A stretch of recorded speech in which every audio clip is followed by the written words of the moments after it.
गोटेपटे थाना मुरबी शून्य अन्यपटे आईन परिवर्तन एटी चोर डकायती निशा बेपारी कचिपुआ बार।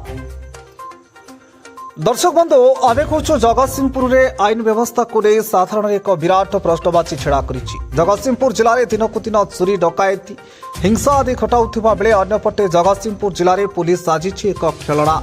सूचना प्रकाश जगतसिंहपुर अंचल में दिन को दिन वृद्धि पाइबारे लगी निशाचर राति चोरी डकायती राहाजानी और टिके टिके कथार हिंसा आदि घटी चली। अन्यपटे जगतसिंहपुर थाना दीर्घ दिन हो थाना अधिकारी सीट खाली पड़ी और जिलार मुख्य स्थल में थाना थिबा बेले थानार अभियुक्त मानक धरने को पुलिस चेष्टा करुवा बेले थाना पीसीआर साजिश एक बुढ़ा बलद जहाँ एवं कबाड़िया परिणत है।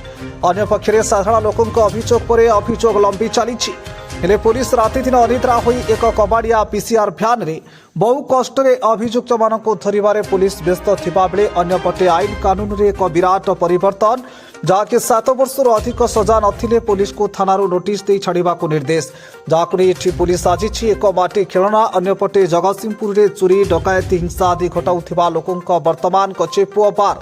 अन्यपक्षे साधारण लोकों थाना अभियोग पर अभियोगर फर्द लंबी चली पुलिस अभियुक्त मानक धरी नोटिस दे छाड़िबा को पड़ुछि। एभली स्तर में साधारण जनता न्याय पाइबे किपरि जहाँ साधारण चर्चा जोर धरलाणी जहाँ साधारण चोरी डकायती राहाजानी हिंसा आदि घटाऊा लोकों नहीं भୟରେ रहिले अंचलवासी। तेणु वर्तमान सरकार बदलिबा परे जगतसिंहपुर अंचल में एक विराट परिवर्तन होबार लागिथिबा बेले साधारण जनता मध्य एक प्रकार खुशीर माहौल देखा मिलता बेले अन्यपटे जगतसिंहपुर थाना थाना अधिकारी नथिबारु साधारण जनता निराश देखा मिलुछि। तेणु साधारण सरकार निकट में तुरंत थाना अधिकारी सीट फिलअप करने को दाबी होउछि। तेज आसतु आईन परिवर्तन को नहीं वरिष्ठ आईनजीवी वासुदेव षडंगी कौन प्रतिक्रिया रखिछन्ति शुणिबा। जगतसिंहपुर जिलार संग्राम किशोर पट्टनायक रिपोर्ट आवाज ओडिशा।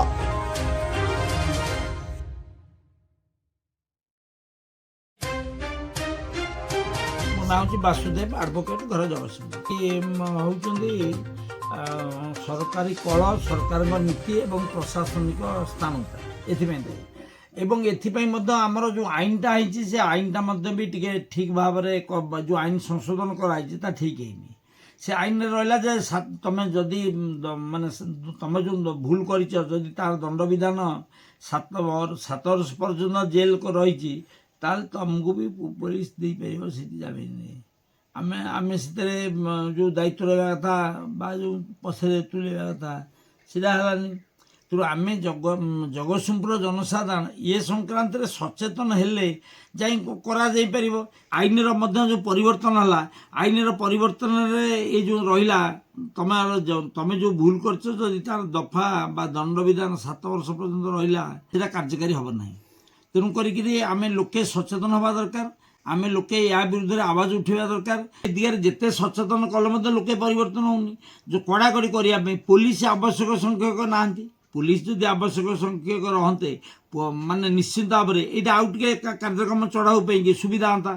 तेणु पुलिस ना ये गोटे जगतसिंहपुर थाना आईएसी बदल गले माने दीर्घ दिन होगले स्थायी आईएसी टे नियुक्त हो पारे कथा है। तेणु आम या विरुद्ध में लोके बाहर दरकार प्रतिवाद करवा दरकार। चोरी चली हिंसाकांड चली डकायती ये जो भली भाव में चली भयभीत होता बेले साधारण पुलिस पेट्रोलिंग कड़ाकड़ी नहीं जहाँद्वारा कि अभियोग आसी साधारण कि चोरंग नहीं कि आतंक बर्तमान दिगरे आम खाली पुलिस की दायी कले फास्ट प्रथम हेनी देश आईनटा तो कर दिला तुम जो दफारे माने तुम विरुद्ध में दफा लगिला जदि से 7 वर्ष पर्यंत जेल दंडर व्यवस्था अच्छी ताल पुलिस जमीन देदेव जहाँफल जी जहाँ चोरी कले अन्याय अपकर्म कले से शीघ्र जमीन चली आसिले थाना आसीगला से चोरी बढ़िया दिगरे साहय कर ब्राउन सुगार माने खाइबा लोक निशा खाइबा लोक व्यापक भाव में चोरी कर पैसा पाई आम सरकार जिते भी जी सरकार अच्छे केंद्र सरकार और राज्य सरकार निशा बंद करने दृढ़ कार्यानुष्ठान ग्रहण कर निशा बंद करने दृढ़ कार्यानुष्ठान ग्रहण कर खाली कहुचे निशा निवारण कराब किंतु निशा मूलरू जदि बंद कर दिया एवं निशा चोरा मद चोरा निशा जी खाइबे विरुद्ध दृढ़ कार्यानुष्ठान हाँ निश्चित भाव में बदली जाता धक्का भी हाँ ना। तेणु सरकार न जाणिकी ରେଭିନ୍ୟୁ ଆଦାୟ ହେବ, ଦୁର୍ନୀତି କରିବେ, ନେତାଙ୍କର ଢୋଲ ବଢ଼ିବ।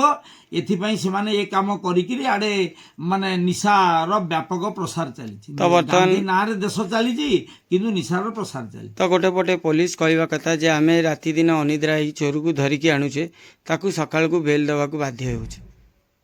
ଏ ଦିଗରେ ପୋଲିସ ଯାହା କହୁଛି ଠିକ୍ କହୁଛନ୍ତି। କାରଣ ପୋଲିସ ଯେତେବେଳେ 7 ବର୍ଷ ଯାଏ ଦଣ୍ଡ ଥିବା ଅପରାଧରେ ଥାନାରୁ ଜାମିନ ଦେଇଦେବ, ଏଥିରେ ପୋଲିସ ଯାହା କହୁଛି ସମ୍ପୂର୍ଣ୍ଣ ଭାବରେ ଠିକ୍ କହିବା କଥା ହେଉଛି, କିଛି ଭୁଲ କଥା ନାହିଁ। ତ ଏଥିପାଇଁ ଏଇ ଆଇନ ଶୃଙ୍ଖଳା ବଦଳିବା ଦରକାର କି ନାହିଁ? ନାଇଁ ଆଇନ ବଦଳିବା ଦରକାର। ଆବଶ୍ୟକ ସଂଖ୍ୟକ ପୋଲିସ ନିଯୁକ୍ତ ହେବା ଦରକାର ଏବଂ ପୋଲିସ ବିଭାଗଟା 2 ଭାଗରେ ହେବା ଦରକାର। ଗୋଟିଏ ହେଲା ତଦନ୍ତ ଇନଭେଷ୍ଟିଗେସନ ୱିଙ୍ଗ, ଆଉ ଗୋଟିଏ ହେଲା ଯେଉଁଟାକି law and order wing. Law and order wing ହେଲା ବା ମନ୍ତ୍ରୀକି ସୁରକ୍ଷା ଦେଲେ ବା ଲୋକପ୍ରତିନିଧି ସୁରକ୍ଷା ଦେଲେ ସିଏ ଗୋଟିଏ ବିଭାଗ, ଆଉ ତଦନ୍ତ କରିବା, ପୋଲିସ କାର୍ଯ୍ୟାନୁଷ୍ଠାନ କରିବା ଏଗୁଡ଼ାକ ଗୋଟିଏ ବିଭାଗ। ଏ କଥାଟା ହେବା ଦରକାର, କିନ୍ତୁ ଏ କଥାଟା ହେଉନାହିଁ। ଚୋରି ବଢ଼ି ଚାଲିଛି ଏବଂ ଯଦି ନିଶାଟାକୁ ଯଦି ବନ୍ଦ ହେଇଯିବ ଚୋରିଟା ମଧ୍ୟ ଆହୁରି କମିଯିବ। ନିଶା ବନ୍ଦ ହେଇଗଲେ ଚୋରି କମିଯିବ, କିନ୍ତୁ ନିଶା ବନ୍ଦ ହେଉନି। ସରକାର ମାନେ ବାସ୍ତବ କାର୍ଯ୍ୟକ୍ରମ ନେଉନାହାନ୍ତି। ଶସ୍ତା ଭାଷଣବାଦୀ ନିଶା ନିବାରଣ ଉପରେ କୁହାଯିବ, ନିଶା ଖାଇବା ନେଇ ଶପଥ ନିଆଯିବ, କିନ୍ତୁ ସମ୍ପୂର୍ଣ୍ଣ ଭାବରେ ଭାଷଣବାଦୀ। ତାହେଲେ ପୂର୍ବରୁ ଯେଉଁ ଧର ସରକାର ଥିଲା, ବର୍ତ୍ତମାନ ସରକାର ବଦଳିଗଲା, ଆସିବେ ଯିଏ ସରକାରକୁ ବି ଆସିଲେ ସିଏ ଯାହା କହିଛନ୍ତି କାର୍ଯ୍ୟକାରୀ ଓଲଟା ହେବ। କାର୍ଯ୍ୟକାରୀ ନିଶ୍ଚିନ୍ତ ଭାବରେ ଓଲଟା ହେବ। ଦେଇଥିବା ପ୍ରତିଶ୍ରୁତି ଓଲଟା ହେବ, ଦେଇଥିବା ପ୍ରତିଶ୍ରୁତି କାର୍ଯ୍ୟକାରୀ ହେବ ନାହିଁ। ଏବଂ ଯେଉଁମାନେ ସରକାରକୁ ଆସିଲେ, ସରକାରୀ ଦଳ ବା ସେମାନଙ୍କୁ ପଚାରିଲେ ସେମାନେ ତାଙ୍କ ଦଳର ଇସ୍ତାହାର ଦେଖିଛନ୍ତି? ପୂର୍ବରୁ ଯେଉଁ ସରକାର ଥିଲା ସେ ଦଳର ଇସ୍ତାହାର ତାଙ୍କ କର୍ମୀ ନେତାମାନେ ଦେଖିଛନ୍ତି? ନିଶ୍ଚିନ୍ତ ଭାବରେ ଦେଖିନାହାନ୍ତି। ତେଣୁ ଦଳର ଇସ୍ତାହାର, ଦଳର ସମ୍ବିଧାନ ଏଗୁଡ଼ା ତ ଲୋକଙ୍କୁ ଦିଆଯାଉ ନାହିଁ। ଆଉ କେବଳ କ୍ଷମତା ପାଇବା ପାଇଁ ଦଳ ପରିବର୍ତ୍ତନ ବା ଦଳ ସରକାର ଆସିଲା କେବଳ ନାଁ ବଦଳିବା ପାଇଁ। ଏବଂ ଅନ୍ୟ ପକ୍ଷରେ ଆଜି ମାଗଣା ଏଭଳି ଭାବରେ ହେଲାଣି, ଦେଶ ଏବଂ ଆମ ରାଜ୍ୟ ମାନେ ତଳିତଳାନ୍ତ ହେବା ପାଇଁ ଗଲାଣି ଏବଂ ଯାହା ଫଳରେ କି ଆମ ଦେଶ ଏବଂ ରାଜ୍ୟର ଭବିଷ୍ୟତ ସମ୍ପୂର୍ଣ୍ଣ ଭାବରେ ଅନ୍ଧକାରର ଗହ୍ୱର ମଧ୍ୟକୁ ନିକ୍ଷେପ କରାଯାଉଛି। କାରଣ ସବୁ ମାଗଣା ଦିଆଯାଇକିରି ଦେଶକୁ ତଳିତଳାନ୍ତ, ମାଗଣା ଯଦି ଦିଆଯାଉଛି ଶିକ୍ଷା, ସ୍ୱାସ୍ଥ୍ୟ, ନିଯୁକ୍ତି ଏଇଗୁଡ଼ାକ ମାଗଣା ଦିଆଯାଉ ଏବଂ ସେଥିରେ ମଧ୍ୟ ଜନସଂଖ୍ୟା ନିୟନ୍ତ୍ରଣ ହେବା ଦରକାର। ଯାହାର ଗୋଟିଏ ପିଲା ତାକୁ ନିଶ୍ଚିନ୍ତ ନିଯୁକ୍ତି ମିଳିବ, ଏ ଆଇନଟା ମଧ୍ୟ ହେବା ଦରକାର। ଏବଂ ଯାହାର 2ରୁ ଅଧିକ ପିଲା ରହିବେ ତାକୁ କୌଣସି ପରିସ୍ଥିତିରେ ନିଯୁକ୍ତି ଦିଆହେବ ନାହିଁ, ଏ ବ୍ୟବସ୍ଥା ମଧ୍ୟ ବି ହେବା ଦରକାର। ଆଇନର ପରିବର୍ତ୍ତନ ମଧ୍ୟ ହେବା ଦରକାର, ନହେଲେ ଏ କଥା ହେଇପାରିବ ନାହିଁ।